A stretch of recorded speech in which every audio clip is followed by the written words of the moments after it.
हथ की बोली बोलोगे तो हथ से जवाब देने में ज्यादा देर नहीं लगेगी किसी को।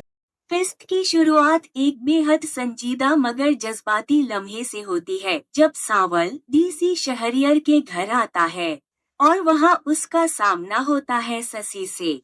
दोनों के दरमियान एक लम्हे के लिए खामोशी छा जाती है, ऐसी खामोशी जिसमें बरसों का दुख, फासिला और पछतावा छुपा है।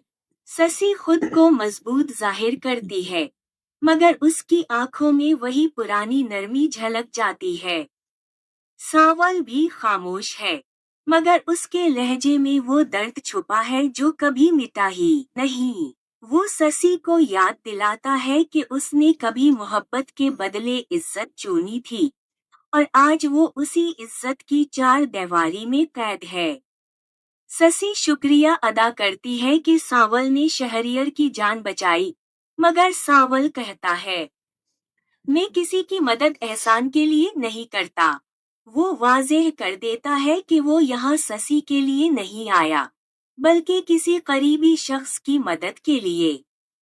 ये बात ससी के दिल को छू जाती है, मगर सावल खामोशी से वहां से चला जाता है और कमरे में सिर्फ एक बोझल फिजा रह जाती है।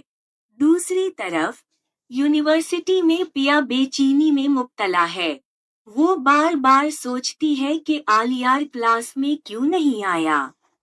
उसका फोन बंद है और दोस्त उसका मजाक उड़ा रही है, मगर पिया के चेहरे से साफ जाहिर है, वो दिल से परेशान है। फिर कहानी का रुख यकदम बदलता है। आलियार यूनिवर्सिटी में नहीं, बल्कि पिया के घर पहुंच चुका है। दरवाजा खुलता है, असलम साहब सामने आते हैं और आलियार बगैर किसी झिझक के कह देता है, मैं पिया का रिश्ता मांगने आया हूँ। इस एक जुमले के साथ पूरा मंजर आग में बदल जाता है। पिया के वालिद का गुस्सा, पिया की हैरत और आलियार की सच्चाई, सब एक साथ टकरा जाते हैं। गुस्सा, शर्मिंदगी और मोहब्बत, तीनों जज्बात एक ही लम्हे में सामने आते हैं। बाहर सावल के दोस्त ये सब देख रहे होते हैं और उनके दिल में भी शक और बेचैनी बढ़ती जाती है। उसी दौरान आलियार घर वापस पहुंचता है। उसकी माँ उसे डांटती है कि वो बगैर बताए कहाँ गया था, मगर आलियार का दिल भरा हुआ है। वो कहता है कि उनका घर महल तो है, मगर सब कैदी हैं। ये जिंदगी कैद है और वो आजाद होना चाहता है।